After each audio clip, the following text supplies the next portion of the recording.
E aí, galera, professora Viviane de Biologia. Vamos corrigir a nossa avaliação diagnóstica nessa aula. São 20 questões e nessas 20 questões nós temos questões tanto de genética quanto de biotecnologia. Eu decidi fazê-la de forma gravada para nós conseguirmos concluí-la em uma só aula. Mas não se preocupem porque esses assuntos eles serão vistos novamente por causa do contínuo curricular. Então vamos começar. Antes de comentar essa questão, eu vou relembrar aqui alguns conceitos. O primeiro deles é de cromossomos homólogos. Cromossomos homólogos, na verdade, eles vão ser cromossomos que vão ser herdados tanto do pai quanto da mãe. Então, aqui eu tenho um par de cromossomos homólogos. Eles vão possuir características genéticas semelhantes. Isto porque eles vão ter o mesmo tamanho, vão ter o centrômero posicionado no mesmo lugar e vão ter também a mesma posição aqui dos genes. Os cromossomos das células diploides, eles vão ser constituídos por dois filamentos unidos pelo centrômero. Então, aqui eu tenho um filamento, o outro filamento, e os dois vão ser unidos por esse centrômero. Células diploides são células que estão duplicadas, estão com um material genético, que é o DNA, aqui duplicado. Então, nós vamos ter a união, que nós chamamos aqui de cromátides, a união delas através do centrômero. Quando nós temos duas ligadas por esse centrômero, nós passamos a chamá-las de cromátides irmãs. Agora, falando aqui de outros conceitos. Vocês já sabem o que é o cromossomo homólogo. Aqui nós temos o cromossomo duplicado, ou seja, nós temos as suas cromátides irmãs unidas pelo centrômero. E aqui dentro da célula diploide, no caso das células dos seres humanos, nós vamos ter 46 cromossomos. Células diploides são todas as células do nosso corpo, com exceção das células dos nossos gametas, óvulo e espermatozoide. Então, aqui nós temos o cromossomo e aqui dentro do cromossomo, na verdade, formando o cromossomo, nós temos o DNA. O que seriam aqui os genes? Os genes, na verdade, são partes do DNA com informações para a produção de proteínas, para a produção de uma característica. Esses genes aqui, eles têm formas alternativas para a mesma característica. Por exemplo, quando falamos de cor dos olhos, nós temos várias formas alternativas para determinar a cor dos olhos da pessoa. Se vai ser verde, castanho, se vai ser azul. Então, essas formas alternativas nós vamos chamar de alelos. Então, alelos vão ser essas formas alternativas de um mesmo gene e vão possuir a mesma posição nos cromossomos homólogos, nos cromossomos que vêm do pai e da mãe. Agora sim, nós podemos ir para a questão. Já revisamos os conceitos de cromossomos homólogos, cromátides, DNA, genes e também alelos. Vamos entender aqui o que pergunta a primeira questão. A primeira questão diz o seguinte: a primeira e a segunda lei de Mendel estão relacionadas, respectivamente, com os seguintes eventos ocorridos na meiose.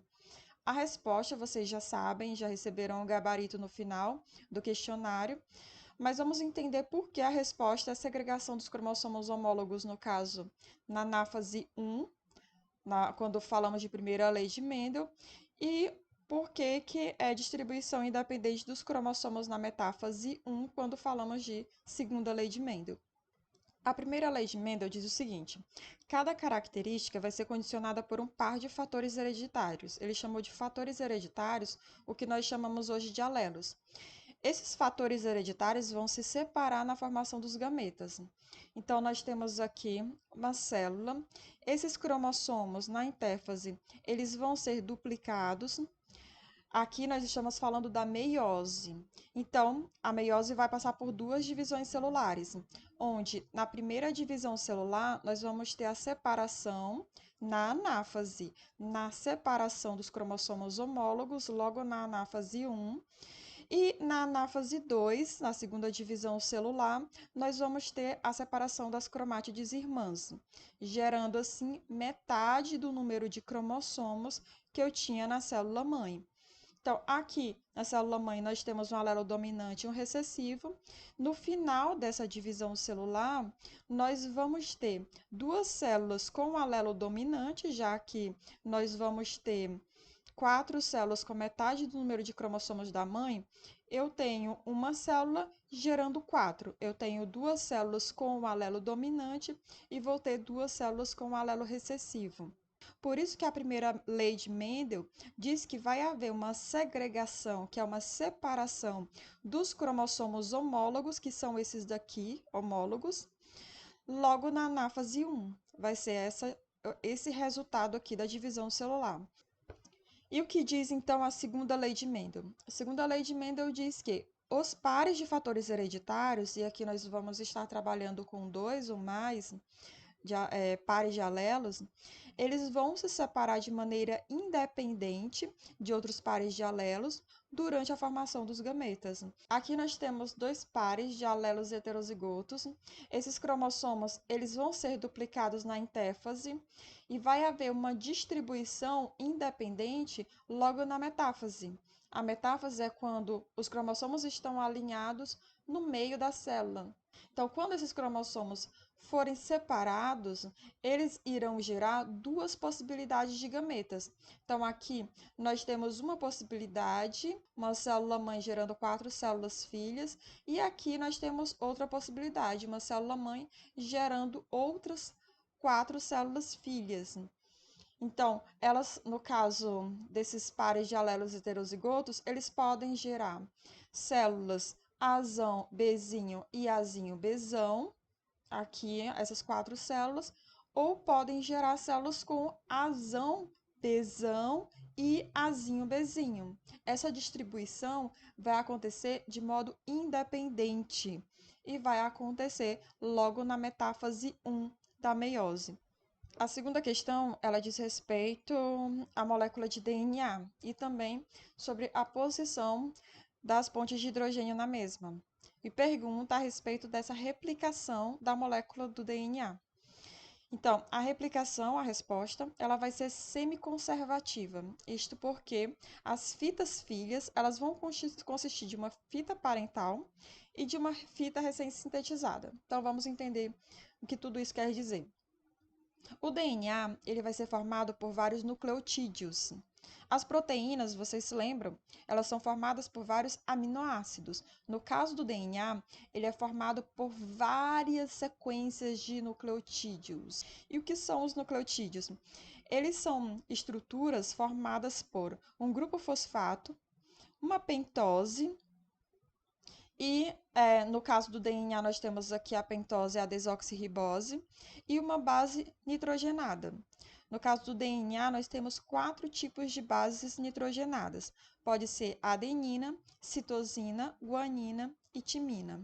O pareamento dessas bases nitrogenadas vai se dar por meio de pontes de hidrogênio. Então, as pontes de hidrogênio são estas aqui que estão unindo uma molécula de DNA a outra. Nós vamos ter a união dessas bases nitrogenadas correspondentes. Então, timina sempre se liga à adenina ou vice-versa, e guanina sempre se liga à citosina e vice-versa.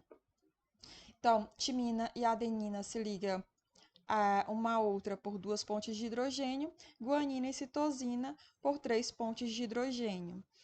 A replicação dessa molécula de DNA, ela vai ser semiconservativa porque nós vamos ter uma fita parental. Essa fita parental, ela vai se abrir, nós vamos ter um capítulo para falar melhor sobre isso, e nós vamos ter fitas sendo sintetizadas, sendo produzidas a partir da fita parental.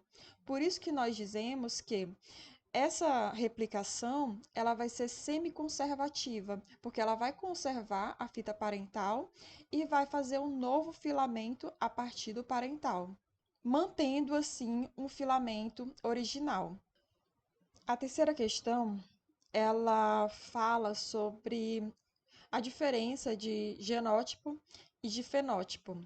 Então, eu vou ler rapidinho o texto para vocês entenderem em que contexto nós vamos chamar de genótipo e em que contexto nós chamamos de fenótipo. Por técnica de clonagem, em um experimento, preparou-se um conjunto de plantas a partir de uma planta original, que apresentava folhas verdes. Então, a planta original, ela tinha folhas verdes. Esse conjunto ele foi dividido em dois grupos, que foram tratados de maneira idêntica, com exceção das condições de iluminação. Então, as folhas verdes passaram por condições idênticas, só que, no caso das condições de iluminação, essas condições foram diferentes para os dois grupos, sendo que um dos grupos foi exposto a ciclos de iluminação solar natural e o outro grupo foi mantido no escuro. Após alguns dias, observou-se que o grupo exposto à luz apresentava folhas verdes, como a planta original. Só que o grupo cultivado no escuro tinha folhas amareladas. E ao final do experimento, a pergunta quer saber exatamente em relação aos genótipos e aos fenótipos dos dois grupos. Então, o que aconteceu com o genótipo e o que aconteceu com o fenótipo? No caso, o fenótipo, eles vão ser diferentes, porque o fenótipo ele vai ser o resultado do genótipo com o ambiente. Então, voltando um pouquinho, nós temos o nosso material genético fixo aqui no nosso cromossomo. Esse material genético dificilmente é alterado. Então, nós temos aqui em cada trecho do DNA os nossos genes. Essas plantas foram separadas em grupos, foram expostas a condições diferentes, mas essas condições não alteraram o DNA delas. Alteraram a característica que elas passaram no final do experimento. Qual característica? Uma das folhas foram verdes, um grupo, e o outro grupo amarelada. No caso das folhas verdes, elas mantiveram a mesma coloração do grupo original, dos parentais, o que estava no seu genótipo.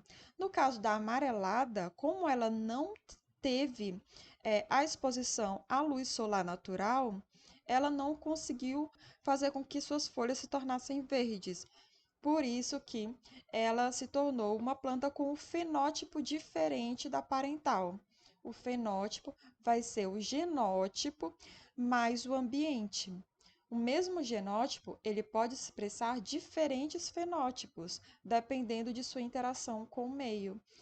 Aqui tem um exemplo clássico de alteração que ocorre frequentemente, que é um fenótipo da cor da pele. A cor da pele vai sofrer forte influência ambiental.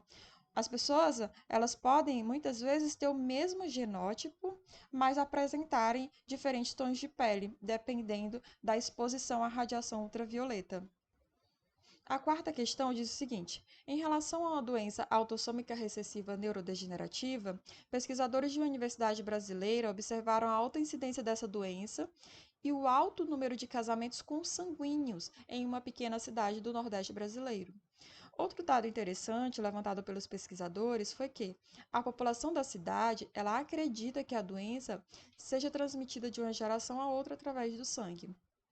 Pelas informações fornecidas no texto, nós podemos afirmar o quê? Vamos lá. A questão já nos dá a resposta.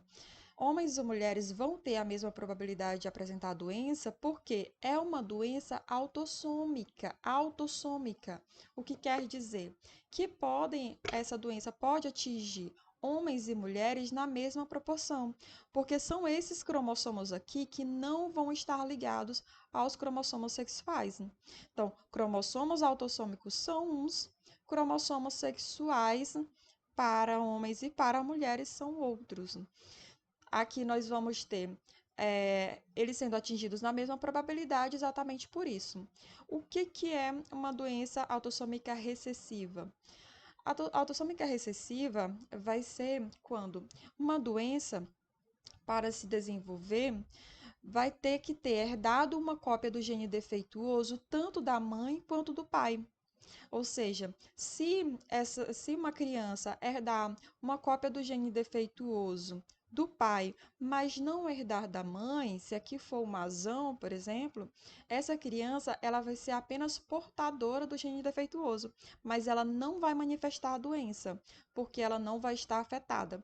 Para estar afetada, no caso da doença autossômica recessiva, nós temos que ter os dois alelos recessivos.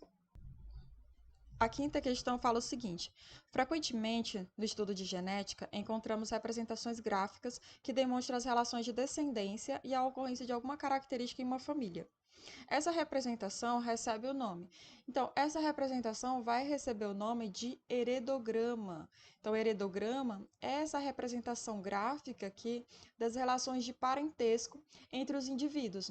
Então, por meio dele, nós vamos poder analisar como é o padrão de determinada herança genética aqui dentro de uma família. Sexta questão, analise o heredograma abaixo. Os homens, eles são representados pelos quadrados e as mulheres pelos círculos. Para o tipo de doença genética representado, qual é o padrão de herança? Então, aqui nós vamos ter uma doença dominante ligada ao sexo, por quê? Porque nós vamos ter que analisar as filhas desses casais. Como nós temos aqui, logo nesse primeiro casal, as 3 filhas afetadas, nós dizemos que essa é uma herança ligada ao sexo. Isso porque esse homem aqui afetado, ele tem o X afetado. Como ele é XY, ele só pode doar o X para as meninas, já que o outro X vai ser doado pela mãe. Como ela é dominante, essa herança, essa doença, basta um alelo dominante e a criança já vai manifestar a doença, ao contrário da doença recessiva, que eu preciso ter os 2 alelos recessivos. Aqui não, basta um alelo afetado e a criança já vai manifestar a doença. Eu até coloquei esse quadradinho de Pinet, onde mostra que as meninas, todas elas estão afetadas, porque elas aqui são os alelos do pai, XDzão Y, e aqui são os da mãe. A mãe é totalmente normal, ela não tem nenhum alelo afetado. Se ela tivesse só um, ela já teria a doença, mas ela não tem nenhum. Então, fazendo esse cruzamento aqui, nós vamos ter 2 meninas e 2 meninos. As 2 meninas vão ter a doença porque elas vão herdar o X do pai. Os meninos, os 2 vão ser normais, porque eles vão herdar o X normal da mãe e vão herdar o Y do pai. Então, nós vamos ter a união de XX, X do espermatozoide com X do óvulo, originando meninas, ou Y do espermatozoide com X do óvulo, originando meninos. Cada um desses gametas vão ter 23 cromossomos. E na formação, na união deles, nós vamos ter o zigoto, totalizando, então, um indivíduo com 46 cromossomos. Aqui nós temos os cromossomos sexuais. Essa herança aqui vai ser ligada ao sexo. É diferente das heranças ligadas aos cromossomos autossômicos. Aqui nós vamos ter heranças ligadas tanto aos cromossomos sexuais masculinos quanto aos cromossomos sexuais femininos. A sétima questão diz o seguinte: em relação à eritroblastose fetal, que é uma doença resultante da incompatibilidade materno-fetal determinada pelo antígeno RH, todas as afirmativas abaixo estão corretas, exceto. Então, aqui nós temos a alternativa errada, onde ela diz que filhos RH positivos não vão induzir a formação de anticorpos na mãe, caso ela seja RH negativo. Vamos lá entender o que é eritroblastose fetal.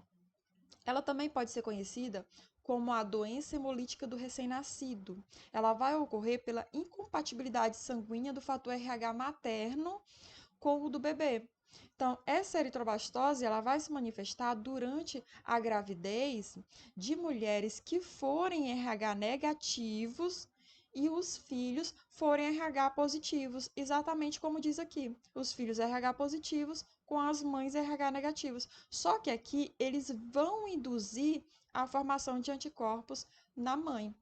Ela vai ser muito mais grave a partir da segunda gestação, porque depois do primeiro parto, o sangue da mãe vai entrar em contato com o sangue do feto. E aqui nós vamos ter a criação de anticorpos contra os antígenos presentes nas hemácias caracterizadas pelo RH positivo. Então, os sinais e sintomas da eritroblastose fetal, eles apenas vão ser observados após o nascimento. E normalmente aqui nós vamos ter uma anemia muito severa. Vamos ter uma criança com uma pele muito amarelada, um inchaço generalizado. Então aqui nós vamos ter que ter um tratamento adequado e antecipado para que o bebê não corra risco de vida, especialmente devido a essa anemia severa que é provocada pela doença. Essa oitava questão vai ser uma continuação do assunto da sétima questão, sobre a eritrobastose fetal, onde diz que uma mulher deu à luz o seu primeiro filho e, após o parto, os médicos testaram o sangue da criança para a determinação do seu grupo sanguíneo. O sangue da criança era do tipo O positivo. Imediatamente, a equipe médica aplicou na mãe uma solução contendo anticorpos anti-RH, uma vez que ela tinha o tipo sanguíneo O negativo. O filho era positivo e a mãe negativo. Qual vai ser a função dessa solução de anticorpos? Essa solução de anticorpos presentes no soro administrado vai ser atacar as células do bebê que possam ter caído na circulação materna durante o trabalho de parto. Então, com a destruição precoce dessas células, o organismo da mãe ele não vai ter tempo de gerar uma resposta imune contra o fator RH do bebê, desse bebê que foi gerado na primeira gestação, o que poderia ser muito prejudicial no caso da segunda gestação, quando o filho fosse também RH positivo. Então, essa imunoglobulina anti-RH, ela vai ser utilizada para prevenir essa sensibilização materna. A função dessa solução de anticorpos, portanto, vai ser destruir as células sanguíneas do bebê, para evitar que haja essa sensibilização a partir dos anticorpos produzidos por ele. Nona questão. Muitas pessoas afirmam que o sexo do bebê ele é determinado pelo homem. Essa afirmação está correta? Está sim, porque o homem ele vai possuir dois tipos diferentes de cromossomos. Ele vai possuir o X e vai possuir o Y. A mulher não. Ela tem cromossomos homólogos no par sexual. Então, ela só tem cromossomos do tipo X. Ela sempre vai mandar o X. Então, ela enviando o X e o homem X vai gerar uma menina. Se ela enviar o X e o homem enviar o Y, nós vamos ter ali a gestação de um menino. Décima questão. Uma mulher normal, casada com um homem que possui uma anomalia ligada ao cromossomo X, então a mulher normal, ela não é afetada, e ela é casada com um homem que tem uma anomalia ligada ao cromossomo X. Em relação aos descendentes desse casal, é correto afirmar que esta anomalia ela vai ser transmitida a todas as filhas, porque quando o homem for ter um bebê que seja a menina, ele vai ter doado o X afetado. Então, na gestação de meninas, o X afetado vai vir do homem. A mulher, ela sempre vai dar os X não afetados. Por isso que as meninas sempre vão ser portadoras desse gene afetado, já que o homem vai ter doado esse X. E por que os meninos não vão ser afetados? Porque a mulher não é afetada, ela doou o X normal. E o homem doou o Y, por isso que nesse caso nós não vamos ter homens afetados. A 11ª questão diz o seguinte: uma doença genética que se caracteriza pela dificuldade de diferenciar algumas cores chama-se daltonismo. Sabendo-se que é um problema que está ligado ao cromossomo X, marque a alternativa correta. Vamos lá entender, primeiramente, o que é daltonismo. O daltonismo ele vai ser uma condição geneticamente hereditária e recessiva, ou seja, ela precisa estar em dose dupla para as mulheres serem daltônicas. Por isso que apenas mulheres daltônicas ou portadoras do alelo podem ter filhas daltônicas. Se a mãe for normal homozigota dominante, ou seja, nesse caso aqui, com dois alelos dominantes, ela nunca terá filhas daltônicas, mesmo se o pai for daltônico. E como é uma característica ligada ao cromossomo sexual X, se os homens tiverem apenas um alelo, eles já vão ser daltônicos. Ou seja, os homens, eles são mais acometidos por esse problema, porque eles vão apresentar apenas um cromossomo X. Então, ele tendo apenas um, ele já vai ser afetado. Isso vai acontecer no caso nas mulheres, se elas tiverem herdado tanto o X da mãe quanto o X do pai, o que é algo muito mais difícil. Por isso que raramente esse transtorno vai afetar as mulheres, porque elas precisam ter dois cromossomos X afetados. Isso vai acontecer se uma mãe daltônica ou portadora do daltonismo se casar com um homem também daltônico. Aí sim ela pode ter filhas daltônicas.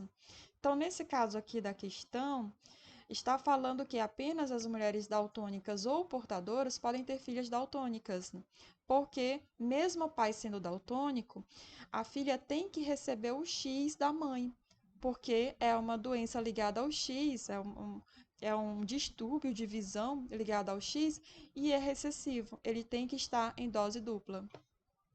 Quando elas recebem de um dos pais o cromossomo com a mutação genética, o outro, que vai ser normal, vai compensar a alteração. Então, mesmo ela recebendo aqui de um dos pais o gene afetado, esse gene para o daltonismo, esse gene aqui dominante, ele vai compensar essa alteração e vai fazer com que essa pessoa tenha visão normal. 12ª questão. A cromatina sexual ou corpúsculo de Barr é um cromossomo X espiralado, que vai ser visível em células interfásicas de mulheres normais. A análise forense de amostras de 3 indivíduos permitiu identificar a ausência.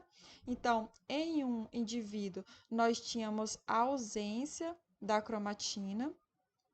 Em outro indivíduo, nós tínhamos a presença de uma cromatina. E um outro indivíduo, nós tínhamos a presença de duas cromatinas sexuais. Eu coloquei esse quadro aqui, que é padrão. Inclusive, seria muito interessante que vocês tivessem essa informação aí anotada no caderno.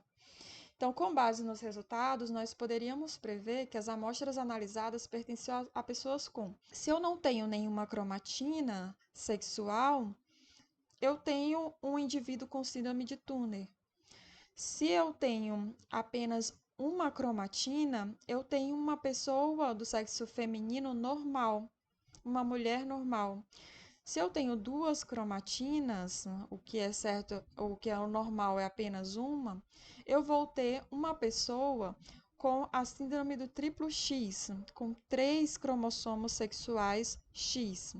A cromatina sexual, ela vai ser uma estrutura formada no núcleo das células de mulheres que vão representar o cromossomo X inativado. E essa massa densa, ela vai aparecer como uma forma de compensação de dose da dupla carga genética do cromossomo X nas fêmeas. Então, nós não precisamos ter os dois X ativados. A cromatina sexual, ela vai aparecer como uma forma de compensação de dose da dupla carga genética. Esse significado biológico da cromatina vai ser de silenciamento da atividade funcional de um dos cromossomos das fêmeas, equivalente à dose única do cromossomo X nos machos. Então, aqui nós vamos ter o XY no macho e nós não vamos ter nenhuma cromatina sexual, porque os dois cromossomos eles precisam estar ativados. O número de cromossomos X ele vai estar diretamente relacionado ao número de corpúsculos de Barr. Então, este número ele vai ser importante porque através dele nós, além de conseguirmos diferenciar homens e mulheres, nós conseguimos também identificar a ocorrência das síndromes ou anomalias cromossômicas sexuais. Assim, o número de corpúsculos de Barr ele vai ser igual ao número de cromossomos X menos 1. Então, o correto é o número de cromossomos X menos 1. Se eu tenho 2X, eu vou ter um corpúsculo de Barr. Se eu tenho apenas um X, eu não vou ter nenhum corpúsculo de Barr. Se eu tenho 3 cromossomos sexuais, 3 menos 1 vão ser 2. Então, eu vou ter 2 corpúsculos de Barr. Se eu tenho apenas um X, claro, eu não vou ter nenhum corpúsculo de Barr. Sempre vai ser o número X menos 1. A 13ª questão fala sobre a síndrome de Down. Então, sobre os portadores de síndrome de Down, são corretas as afirmações, exceto. Porque essa alternativa aqui está errada. Está dizendo que as pessoas que têm síndrome de Down possuem mutações relacionadas aos cromossomos sexuais. Na verdade, essas mutações não vão estar relacionadas aos cromossomos sexuais, mas sim aos cromossomos autossômicos. Então, ao invés de termos dois cromossomos aqui no par 21, nós vamos ter um cromossomo extra, o que vai fazer com que tenhamos uma trissomia no par 21. Isso vai gerar uma alteração nesse par 21, com esse cromossomo extra, fazendo com que as pessoas tenham síndrome de Down. 14ª questão. Pesquisando o aparecimento de uma alteração no tamanho diminuído de uma das asas de um lote de insetos, o pesquisador constatou que cromossomos não homólogos dos animais com a asa modificada apresentavam um rearranjo, indicando uma troca mútua de segmentos, sugerindo, portanto, que essa alteração era a causa provável do aparecimento de uma asa menor. Essa aberração estrutural que incidiu nesses cromossomos denomina-se, na verdade, translocação. O que seria aqui a translocação? Nós temos um cromossomo normal, esse daqui também é normal, e eles trocam pedaços.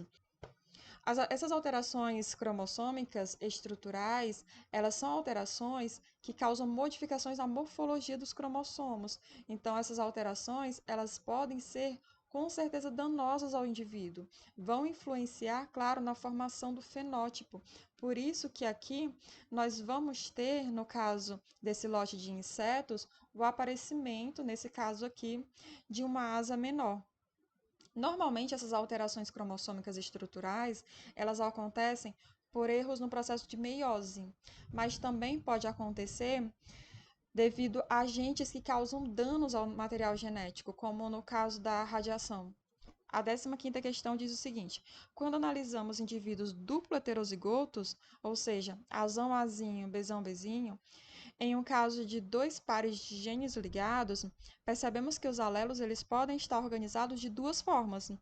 Analise as alternativas e marque o que significa dizer que existe um arranjo cis. Vamos lá.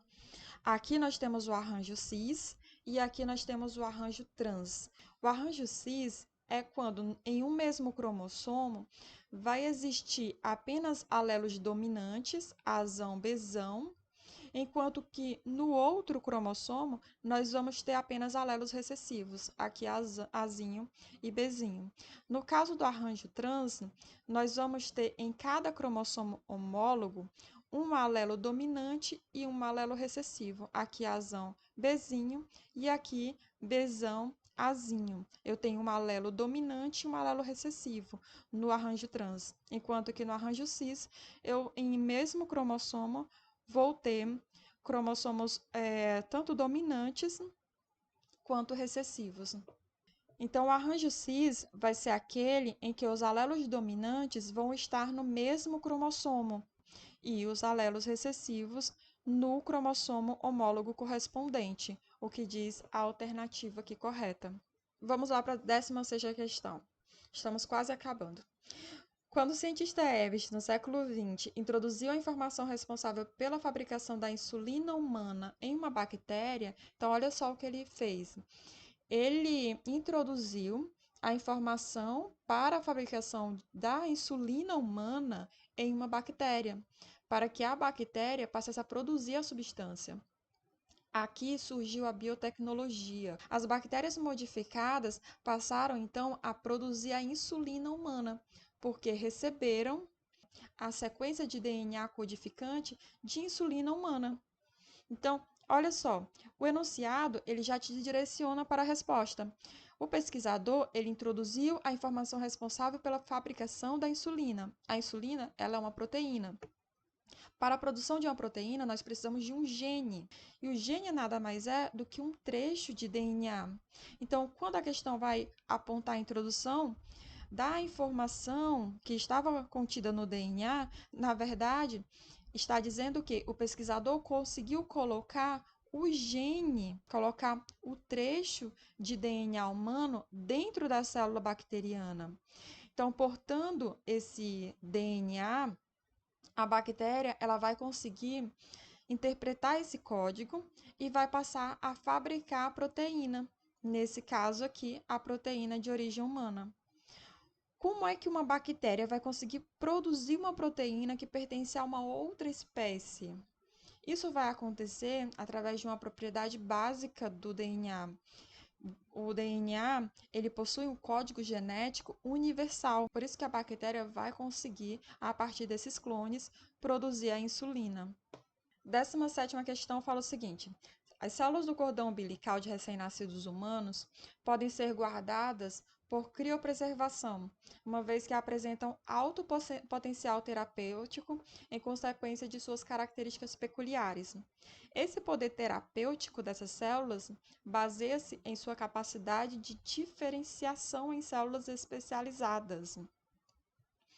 Então, para responder essa questão, vai ser necessário pensarmos que essas células do cordão umbilical ainda não são diferenciadas nessa fase da vida, enquanto recém-nascidos.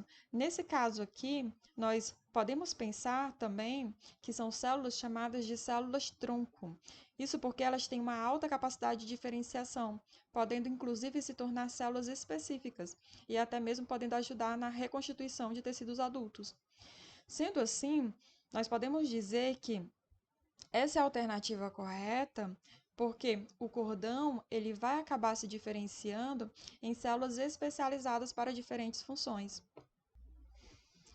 18ª questão. A tecnologia do DNA recombinante, ela permitiu a criação de um milho especial que vai ser resistente ao ataque de determinados tipos de insetos.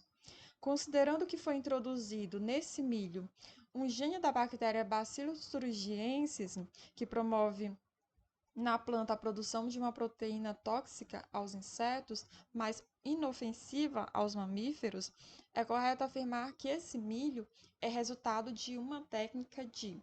A técnica empregada aqui é a transgenia, porque nesse caso, o milho ele recebeu e incorporou o gene de uma bactéria, o gene de interesse para a produção de uma proteína tóxica aos insetos, mas que para os seres humanos não é tóxica. Essa transgenia, ela vai ser o processo de alteração do material genético dessa espécie, no caso do milho, pela introdução de uma ou mais sequências de genes provenientes de outra espécie. Então, aqui nós vamos ter a produção de um vegetal com células transformadas e regeneração de plantas transgênicas. Então, esse milho aqui, ele vai conseguir produzir, a partir da inserção desse segmento de DNA, uma proteína que é uma proteína proveniente de uma bactéria, proveniente, então, de uma outra espécie. Penúltima questão. A determinação de paternidade pelo DNA foi introduzida no Brasil 30 anos atrás, em 1988, com a contribuição do Núcleo de Genética Médica de Minas Gerais. Desde então, o procedimento alavancou uma verdadeira revolução judicial e social, agilizando a solução de milhares de casos de determinação de paternidade e permitindo a solução de problemas de paternidade na esfera extrajudicial, no seio das famílias. Marque a alternativa incorreta sobre características hereditárias e testes genômicos. Essa alternativa é incorreta porque diz que o teste de paternidade compara os alelos do filho aos do suposto pai, sendo que, para a confirmação da paternidade, todos os alelos do filho devem corresponder aos do suposto pai. Por que essa alternativa está errada? Porque, na verdade, na identificação de filhos pelo teste de DNA, metade das bandas visualizadas na placa de gel é de origem materna e a outra metade vai ser de origem paterna. Este processo aqui é chamado de separação em gel por eletroforese. Mas no que isso vai ajudar na identificação de indivíduo ou em um teste de paternidade? Vamos pensar no seguinte. Você, o filho, vai ser o produto da união de um espermatozoide, ou seja, do seu pai, com o óvulo da sua mãe. Portanto, você tem 50% do seu material genético, do seu DNA, semelhante ao da sua mãe e 50% semelhante ao do seu pai. Assim, quando o seu DNA e dos seus pais forem submetidos às mesmas enzimas de restrição, elas vão agir em pontos semelhantes aqui no DNA, tanto as da mãe quanto as bandas do pai. Última questão. Parabéns se você chegou até aqui. Parabéns se você conseguiu acompanhar a resolução de todas essas questões. Vamos lá então para a última. Cientistas sul-coreanos anunciaram a clonagem bem-sucedida de um cachorro. Eles utilizaram a mesma técnica que permitiu a clonagem da ovelha Dolly, para criar um clone a partir de um galgo afegão de 3 anos. Esse clone, que recebeu o nome de Snoopy, aqui eu coloquei uma foto dessa raça, mas não quer dizer que seja ele, nesse caso dessa clonagem, foi geneticamente idêntico ao pai, de acordo com testes de DNA. Os testes de DNA mencionados no texto acima apenas confirmaram que o Snoopy e seu pai, eles são idênticos geneticamente. Isso já era esperado, porque no processo de clonagem, vamos lá, foi feita uma clonagem onde eles utilizaram esse cachorro, o galgo afegão, que é semelhante a essa imagem que eu coloquei aqui, e nessa clonagem eles obtiveram um embrião com as células idênticas à célula do pai. Isso já era esperado porque no processo de clonagem, o núcleo de uma célula somática do pai, do Snoopy, vai ser transferido para o óvulo receptor. Vamos lá, se o núcleo foi transferido, o núcleo do pai do Snoopy foi transferido para o óvulo dele, o Snoopy vai ter as mesmas características do pai. Por quê? É no núcleo que nós temos todos os cromossomos, é no núcleo que nós temos o material genético. Retiramos o núcleo do óvulo receptor, inserimos o núcleo do pai na célula do Snoopy, portanto, ele vai ter um embrião idêntico, com material genético idêntico ao pai dele. Assim eu concluo essa aula. Muito obrigada pela atenção de todos. Foi uma aula bem extensa, mas não se preocupe, alguns conceitos foram vistos de uma forma muito rápida, mas muitos deles serão revistos ao longo desse ano. Qualquer dúvida que vocês tiverem tido ao longo dessa aula, vocês podem deixar aqui nos comentários, ou vocês podem estar tirando comigo nas aulas pelo Google Meet. Até mais então. Tchau, tchau.